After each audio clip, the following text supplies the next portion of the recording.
सुप्रभात प्यारे छात्रों, कैसे हैं आप? आशा है कि सभी स्वस्थ हैं। तो आ जाइए फिर पटल पर सुपर किड्स। हमारे भारत की संस्कृति ही बहुधर्मी है कि उनमें एक बौद्ध धर्म भी है। इस धर्म के प्रवर्तक गौतम बुद्ध जीव दया को बहुत महत्व देते थे। इस कविता में उन्हीं के जीवन की एक घटना संवाद शैली में प्रस्तुत की गई है। यह संवाद सिद्धार्थ की पत्नी यशोधरा और पुत्र राहुल के बीच होता है। कितने दिन से हम मल्हार गा रहे हैं और हम दया भाव को गुनगुनाएंगे। घर बैठे ही कवि के साथ यशोधरा राहुल के साथ उपवन की यात्रा कर आएंगे। माँ पुस्तक धारिणी, माँ वीणा वादिनी, माँ कमल वसना, माँ श्वेत वसना से उनके हर गुण को स्वयं में समाहित करने की प्रार्थना कर लीजिए। आइए मल्हार पढ़ें और आगे बढ़ें। मल्हार पाठ्य पुस्तक कक्षा 7 पाठ 1 माँ कह एक कहानी, कविता जो कि मैथिली शरण गुप्त जी के द्वारा रची गई है। राष्ट्रकवि मैथिली शरण गुप्त का संक्षिप्त परिचय ले लेते हैं। जन्म 3 अगस्त 1886 ईस्वी, चिरगांव जिला झांसी में हुआ था। राष्ट्रीय धारा के हिंदी कवियों में आपका महत्वपूर्ण स्थान था। पुस्तक रचना जयद्रथ वध, भारत भारती, सिद्धराज, साकेत, यशोधरा और पंचवटी को विशेष ख्याति मिली। निधन 12 दिसंबर 1964 ईस्वी को हुआ। इस कविता का सार जान लेते हैं। राजकुमार सिद्धार्थ तप करने के लिए घर बार छोड़कर वन में चले गए। उनकी पत्नी का नाम यशोधरा था। राहुल उनका पुत्र था। एक दिन नन्हे राहुल ने माँ से कहानी सुनाने का आग्रह किया, जिद की। तब यशोधरा ने उन्हें सिद्धार्थ के बचपन की एक घटना सुनाई। एक सुबह सिद्धार्थ बगीचे में टहल रहे थे। अचानक वान से घायल एक हंस उनके पास आकर गिरा। सिद्धार्थ ने उसे उठा लिया। जरूरी उपचार कर उन्होंने हंस को बचा लिया। थोड़ी ही देर में हंस को घायल करने वाला शिकारी, आखेटक या बहेलिया वहां आ पहुंचा। उसने राजकुमार सिद्धार्थ से अपना शिकार मांगा। सिद्धार्थ ने उसे हंस देने से साफ इनकार कर दिया। शिकारी बोला, हंस मेरे वान से घायल हुआ है, इसलिए यह मेरा है। सिद्धार्थ ने कहा, मैंने इसे बचाया है, इसलिए यह हंस पर मेरा अधिकार है। दोनों में हंस को लेकर विवाद छिड़ गया। अंत में मामला न्यायालय में पहुंचा। यशोधरा ने राहुल को इतनी कहानी सुनाकर राहुल से कहा, अब तुम बता कि घायल हंस पर किसका अधिकार होना चाहिए? राहुल ने कहा, इस मामले में न्याय दया के पक्ष में होना चाहिए। जिसने घायल हंस को बचाया उसी को हंस मिलना चाहिए, क्योंकि बचाने वाला मारने वाले से बड़ा होता है। माँ ने बेटे की प्रशंसा करते हुए कहा, तूने कहानी सुनी ही नहीं, उस पर विचार भी किया। तुझसे ऐसे ही न्याय की अपेक्षा थी।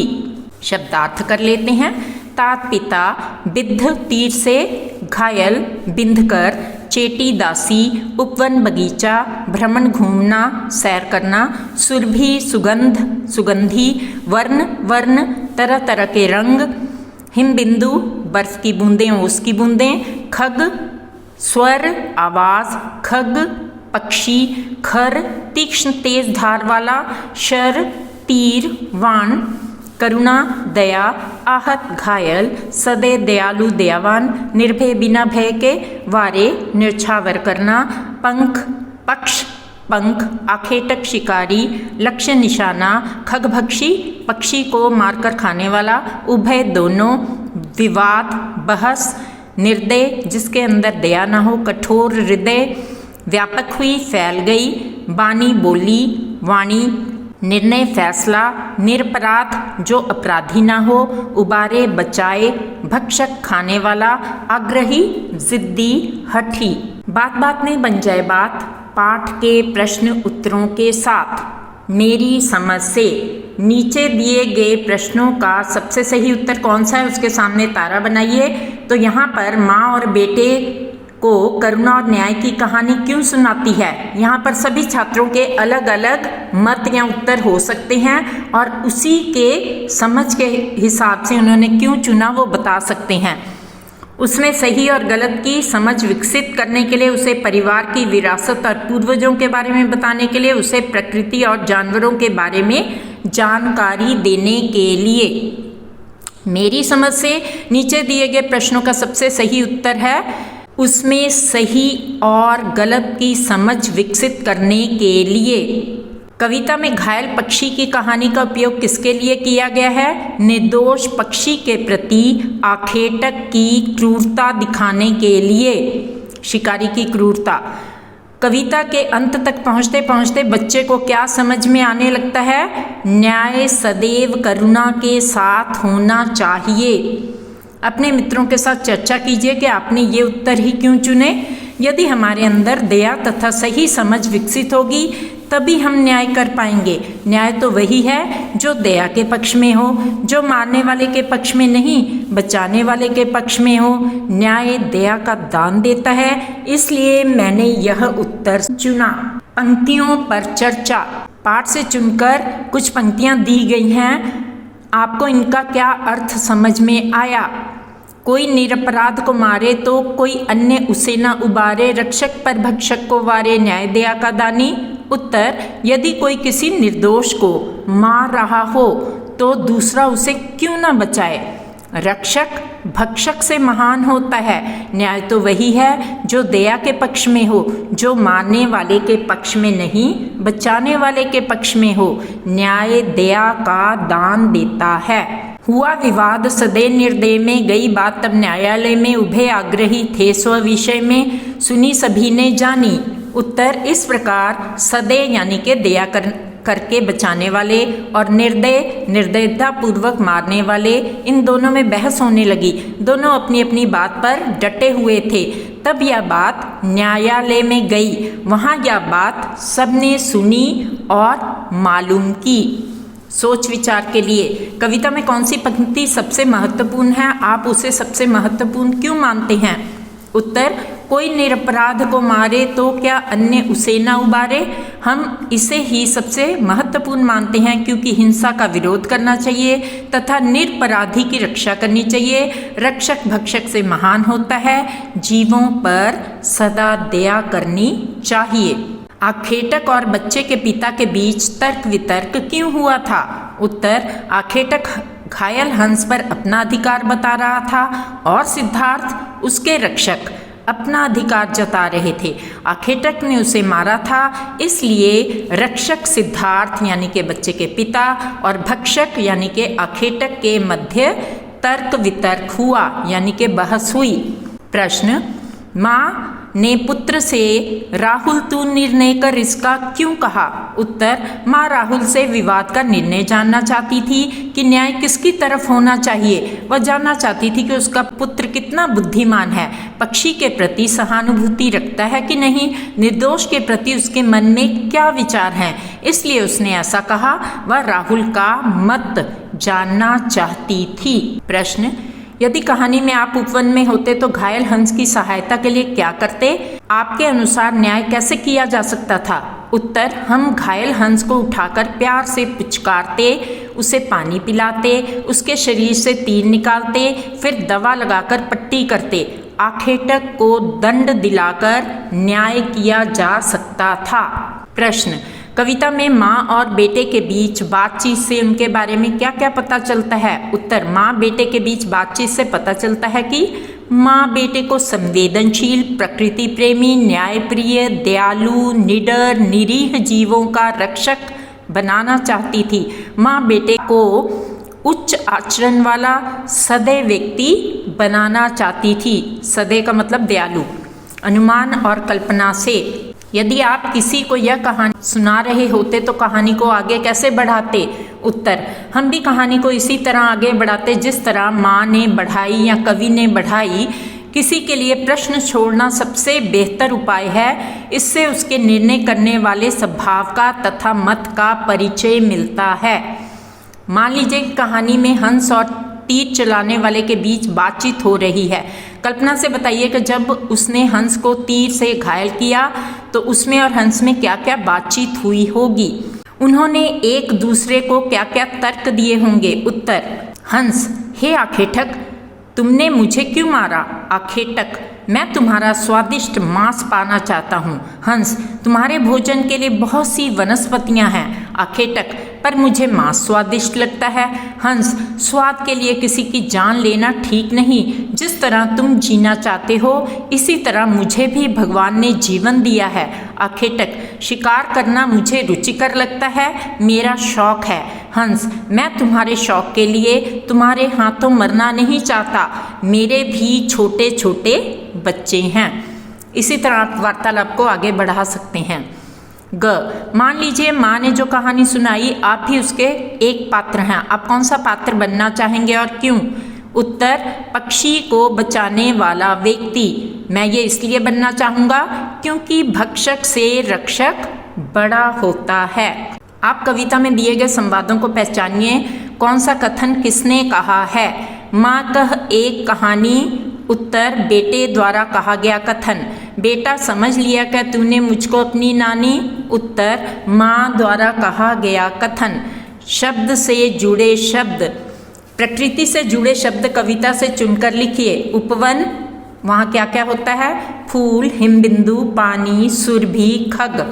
प्रकृति पक्षी, खग, हवा के झोंके, लहराता पानी। इस कविता की विशेषताओं की सूची बनाइए। यहाँ पर बहुत सी विशेषताएं हैं पर मैंने थोड़ी सी आपके लिए लिख दी हैं। कविता पढ़कर रस की अनुभूति होती है यानी कि आनंद आता है। कविता गाई जा सकती है, प्रकृति की सुंदर झलक मिलती है, हृदय स्पर्शी है यानी कि दिल को छूती है, मन में प्रकृति के प्रति करुणा और संवेदना उत्पन्न करती है। कविता सत्य और न्याय पर चलने की राह दिखाती है, निर्णय करने की क्षमता पैदा करती है, सीख देती है। हम भक्षक नहीं रक्षक बने। कविता बालकों में उदारता, जीवों के प्रति दया, प्रेम व निर्भयता का भाव जगाती है, निरपराधी को बचाना सिखाती है, मारने वाले से बचाने वाले का हक अधिक होता है, न्याय भी तो दया का दान देता है, वह भी बचाने वाले का पक्षधर होता है। विशेषताओं का सही पंक्तियों से मिलान कीजिए। यहाँ पर मैंने आपके लिए मिलान कर दिया है। रूप बदलकर पाठ के किसी एक पद को एक अनुच्छेद के रूप में लिखिए। उत्तर उपवन में अनेक रंगों के फूल खिले हुए थे। प्रातःकाल मंद मंद शीतल वायु से ओस के कण झिलमिल कर रहे थे। हवा से तालाब का पानी हिलोरे मार रहा था। अर्थात बगीचे का वातावरण बहुत बढ़िया था और प्राकृतिक सुंदरता निखार पर थी। यहाँ पर पीले रंग में मैंने सारे विराम चिन्ह आपके लिए लगा दिए हैं जिसे आप ध्यानपूर्वक देख सकते हैं और लगा सकते हैं। पंक्ति से पंक्ति, यहाँ पर मैंने पंक्ति से पंक्ति का मिलान भी कर दिया है और अपने दाएं हाथ पर उनके उत्तर भी लिख दिए हैं। पाठ से आगे आपकी बात। आप या आपके परिजन भ्रमण करने के लिए कहाँ जाते हैं और क्यों? भ्रमण का मतलब सैर। उत्तर मैं और मेरे परिजन भ्रमण के लिए सुबह उद्यान पार्क में जाते हैं। वहाँ पर खुला वातावरण होता है तथा प्राणवायु यानी कि ऑक्सीजन भी शुद्ध होती है। रंग बिरंगे फूल खिले होते हैं, पक्षी चहचहा रहे होते हैं। प्राकृतिक वातावरण मन को सुकून देता है, मन शांत हो जाता है। ख आप किस किस से कहानी सुनते हैं या थे? आप किसको और कौन सी कहानी सुनाते हैं? उत्तर मैं अपनी नानी, दादी, बुआ, मौसी, शिक्षकों से कहानी सुनता हूँ या सुनती हूँ। वे मुझे महापुरुषों की अच्छी अच्छी कहानियाँ सुनाते हैं। मैं अपने छोटे भाई बहनों को पंचतंत्र और चंपक से कहानियाँ सुनाता हूँ। ग माँ ने कहानी सुनाने के बीच में एक प्रश्न पूछ लिया। क्या कहानी सुनाने के बीच में प्रश्न पूछना सही है? अगर सही है तो क्यों? उत्तर कहानी सुनाने के बीच में प्रश्न पूछना सही है क्योंकि इससे पता चलता है कि श्रोता यानी कि सुनने वाला जागरूक होकर कहानी सुन रहा है या नहीं, उसे आनंद आ रहा है या नहीं। सुनाने वाले की उत्सुकता भी बनी रहती है। कविता में क्या आपका भी कभी कोई कहानी बार बार सुनने का मन करता है? अगर हाँ तो वह कौन सी कहानी है और क्यों? उत्तर मैं भी कभी कभी माँ से अकबर बीरबल की कहानियाँ सुनाने का हठ करता हूँ क्योंकि मैं बीरबल की बुद्धिमत्ता से उत्तर देने की कला को पसंद करता हूँ। निर्णय करें। बताइए इन स्थितियों में आप क्या करेंगे। खेलते समय आप देखते हैं कि एक मित्र ने भूल से नियम तोड़ा है। उत्तर, मैं उस मित्र को प्यार से नियम ना तोड़ने के बारे में समझाऊंगा। एक सहपाठी को कक्षा में दूसरे द्वारा चिढ़ाया जा रहा है। मैं बाकी के सहपाठियों को समझाऊंगा कि दूसरों को चिढ़ाना बुरी बात है। एक समूह परियोजना के बीच एक सहपाठी अपने भाग का कार्य नहीं कर रहा है। मैं उसे प्यार से समझाऊंगा कि यह एक सामूहिक कार्य है, को अपने हिस्से का कार्य अवश्य करना चाहिए। आपके दो मित्रों के बीच एक छोटी सी बात पर तर्क वितर्क हो रहा है। मैं दोनों मित्रों की बात को ध्यानपूर्वक सुनूंगा और फिर से ही निर्णय दूंगा और उनको अच्छी तरह से समझा भी दूंगा, गलत फहमी दूर कर दूंगा। एक सहपाठी को कुछ ऐसा करने के लिए अनुचित रूप से दंडित किया जा रहा है जिसे उसने नहीं किया। मैं सहपाठी के अनुचित दंड का कारण जानना चाहूँगा, फिर जिसने दंडित किया है उसे समझाकर माफ़ी मंगवाऊंगा। कक्षा में चर्चा के बीच एक सहपाठी संकोच कर रहा है और बोलने का अवसर नहीं पा रहा है। उत्तर, मैं सहपाठी के संकोच को दूर करने का प्रयत्न करूंगा और उसे बोलने का अवसर प्रदान करूंगा। सहपाठी किसी विषय में संघर्ष कर रहा है और आपसे सहायता मांग रहा है। उत्तर, मेरे से जितनी बन पड़ेगी उतनी अपने सहपाठी की सहायता करूंगा। उसको जो विषय कठिन लग रहा है उसे समझने में पूरी मदद करूंगा। यहाँ पर 3 पहेलियाँ, उनके उत्तर देने हैं। नानी की बेटी है कौन, मामा की बहना है कौन, भार्या है पिता की कौन, भाभी है चाचा की कौन। उत्तर, माँ। दूसरी पहेली, आसमान में उड़ उड़ जाए, तरह तरह के गाने गाए, पर फैलाकर करता सैर, 2 हैं जिसके पर और पैर। उत्तर, पक्षी। पहेली नंबर 3, बागों में जो सुगंध फैलाती, फूल फूल में बसती गाती, हवा हवा में घुल मिल जाए, कौन है जो यह नाम बताए। उत्तर, सुरभि यानी के फ्रेग्रेंस, सुगंध। आइए अपने पंख पसार करें ज्ञान का विस्तार। अतिरिक्त प्रश्न उत्तर, तो एक्स्ट्रा क्वेश्चन आंसर्स हैं। वीडियो कुछ लंबी है पर अंत तक अवश्य देखें अगर आप अपने ज्ञान का विस्तार करना चाहते हैं। प्रश्न उत्तर, बच्चे ने माँ से कैसी कहानी सुनाने की इच्छा व्यक्त की। उत्तर, बच्चे ने माँ से राजा या रानी की कहानी सुनाने की इच्छा व्यक्त की। माँ ने बच्चे को कैसी कहानी सुनाई। माँ ने बच्चे को हवा और पानी की कहानी सुनाई जिसमें प्रकृति के विभिन्न दृश्यों और उनकी सुंदरता का वर्णन था। कविता का मुख्य उद्देश्य क्या है। कविता का मुख्य उद्देश्य बच्चों को प्रकृति के प्रति संवेदनशील बनाना है, सेंसिटिव, और उनको प्राकृतिक दृश्यों की सुंदरता से अवगत कराना है। इस कविता से क्या सीख मिलती है। कविता से सीख मिलती है कि हमें प्रकृति का सम्मान करना चाहिए, उसकी सुंदरता का आनंद लेना चाहिए। उदाहरण के लिए बच्चा, माँ मुझे एक कहानी सुनाओ। माँ, ठीक है मेरे प्यारे बच्चे, मैं तुम्हें ऐसी कहानी सुनाऊंगी जो हवा और पानी की है। फिर माँ बच्चे को प्रकृति की कहानी सुनाती है। प्रश्न 5, इस कविता से महात्मा बुद्ध के बचपन की किस विशेषता का पता चलता है। उत्तर, इस कविता से पता चलता है कि महात्मा बुद्ध बचपन से ही दयालु प्रवृत्ति के थे। वे अहिंसा के पक्षधर थे। किसी भी प्राणी का दुख उनके लिए असह्य था, इनटॉलरेंस। महात्मा बुद्ध के बचपन का नाम बताएं। उत्तर, सिद्धार्थ। घायल पक्षी का रक्षक कौन बना। उत्तर, सिद्धार्थ। कहानी सुनाकर माता ने क्या प्रश्न किया।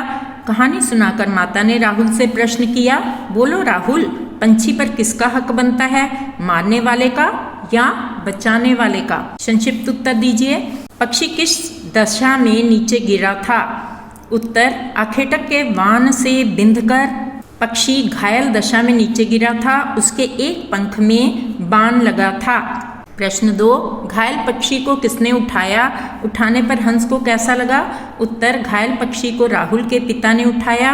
उनका स्पर्श पाकर पक्षी को लगा जैसे उसे नया जन्म मिल गया हो। आखेटक किस बात के लिए अड़ गया।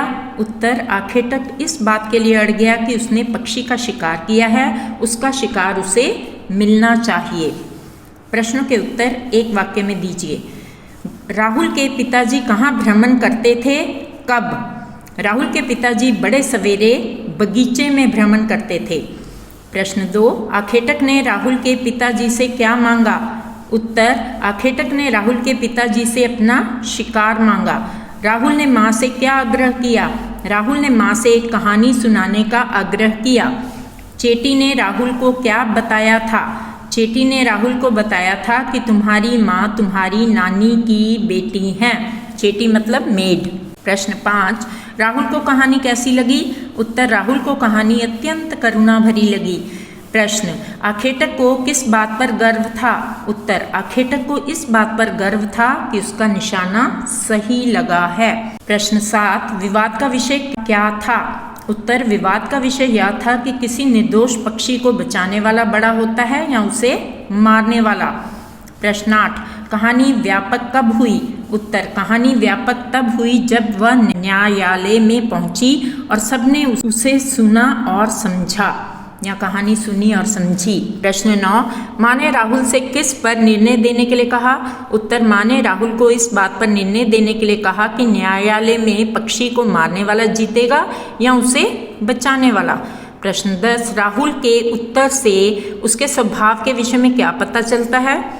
उत्तर, राहुल के उत्तर से पता चलता है कि उसका स्वभाव निष्पक्ष, विचारशील और दया भाव रखने वाला था। ज्ञान की पोटली। सही वाक्यांश पूरा कीजिए। सिद्धार्थ चौंके क्योंकि ऊपर से एक घायल हंस नीचे गिरा। आखेटक को इस बात का गर्व था कि उसका निशाना अचूक रहा। घायल पक्षी पर अधिकार का विवाद तब सबने सुना और जाना जब वह न्यायालय पहुंचा। रिक्त स्थानों को भरो। कहती है मुझसे यह चेटी, तू मेरी नानी की बेटी, सुन उपवन में बड़े सवेरे तात भ्रमण करते थे तेरे। सहसा एक हंस ऊपर से गिरा बिद्ध होकर खरशर से। तब उसने जो भी था खगभक्षी हठ करने की ठानी। रक्षक पर भक्षक को वारे, न्याय दया का दानी। सही विकल्प चुनिए। गौतम बुद्ध के बचपन का नाम सिद्धार्थ था। सुरभि शब्द का अर्थ सुगंध होता है। माँ का एक कहानी कविता की शैली संवाद की है, संवादात्मक। कवि मैथिली शरण को राष्ट्र कवि की उपाधि मिली थी। सिद्धार्थ ने हंस की रक्षा की। वाक्यांशों के लिए एक शब्द दीजिए। हठ करने वाला हठी, रक्षा करने वाला रक्षक, भक्षण करने वाला यानी कि खाने वाला भक्षक, पक्ष लेने वाला पक्ष या पक्षधर, जिसने अपराध किया हो अपराधी, जिसे डरना हो निडर। समानार्थी शब्द छांटिए। खग पक्षी, आखेट शिकार, कोमल मुलायम, विवाद झगड़ा, सदै दया के साथ। समान तुक वाले 3 और शब्द युग्म लिखिए। जय विजय, न्याय अन्याय, जोर शोर। किसने किससे कहा? माँ का एक कहानी राजा था या रानी। बालक ने माँ से। हुआ विवाद सदै निर्दय में, उभय आग्रही थे स्व विषय में। माँ ने बालक से। कह दे निर्भय जय हो जिसका, सुन लूं तेरी बानी। माँ ने बालक से। कोई निरपराध को मारे तो क्या अन्य उसे न उबारे। बालक ने माँ से। माँ का एक कहानी पाठ से हमें क्या शिक्षा मिलती है कि हमें सब जीवों पर दया करनी चाहिए। मारने वाले से बचाने वाले का हक अधिक होता है। माँ का एक कहानी कविता के कवि कौन हैं? उत्तर, मैथिली शरण गुप्त। कविता में किसके बीच बातें हो रही हैं? माँ बेटे के बीच। कविता के प्रमुख पात्र कौन हैं? माँ और बेटा। महात्मा बुद्ध की पत्नी का नाम क्या था? यशोधरा। महात्मा बुद्ध बचपन में सवेरे भ्रमण करने कहाँ जाते थे? उपवन में। विलोम शब्द छांटिए या लिखिए। राजा रानी, न्याय अन्याय, मान अपमान, जन्म मरण, कोमल कठोर। समानार्थी शब्द लिखिए। उपवन उद्यान, पानी जल, खग पक्षी, शर बाण। तत्सम रूप लिखिए। बाणी वाणी, सूरज सूर्य, घी घृत, कान कर्ण, हाथ हस्त, जीभ जिह्वा। ई प्रत्यय लगाकर नए शब्द बनाइए। दानी, डाली, ज्ञानी, ध्यानी, ठानी, पानी, भारी, ताली। उपवन की शोभा कैसी थी। उपवन में तरह तरह के रंग वाले फूल खिले हुए थे। उन फूलों पर ओस की बूंदें चमक रही थी। हवा के हल्के से झोंकों से जब वे बूंदें एक दूसरे से मिलती थीं तो उनमें लहर सी उत्पन्न हो जाती थी। फूलों की सुगंध सारे उपवन में फैली हुई थी। पेड़ों पर बैठे पक्षी कल कल स्वर में गा रहे थे। इस प्रकार सुबह के समय उपवन की शोभा अत्यंत मनोहर थी। माँ से कहानी सुनकर पुत्र ने क्या निर्णय सुनाया। उत्तर, पुत्र छोटा था पर बुद्धिमान था।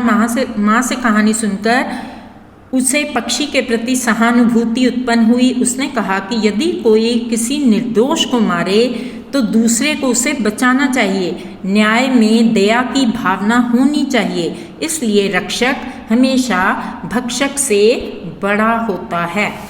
उच्च तार्किक क्षमता के प्रश्न, ओपन एंडेड क्वेश्चंस, खुले प्रश्न। कहानी के अंत में राहुल जो निर्णय देता है, क्या आप उससे सहमत हैं? यदि आप निर्णय देते तो किसका पक्ष लेते और क्यों?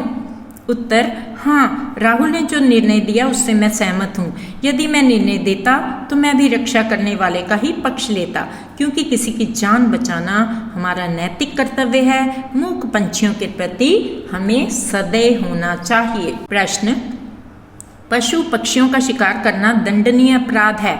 आपके विचार में शिकार करने की प्रवृत्ति को रोकने के लिए क्या उपाय करना चाहिए? उत्तर, पशु पक्षियों का शिकार करना कानूनन जुर्म है। इसके लिए कानून में सजा का प्रावधान है। इसलिए फिर भी लोगों को कानून का भय नहीं है और वे पशु पक्षियों को मारते हैं। मेरे विचार से इस प्रवृत्ति को रोकने के लिए कड़े कानून बनाने चाहिए और उसे कड़ाई के साथ लागू करना चाहिए। प्रश्न, राहुल के उत्तर से उसके स्वभाव के विषय में क्या पता चलता है?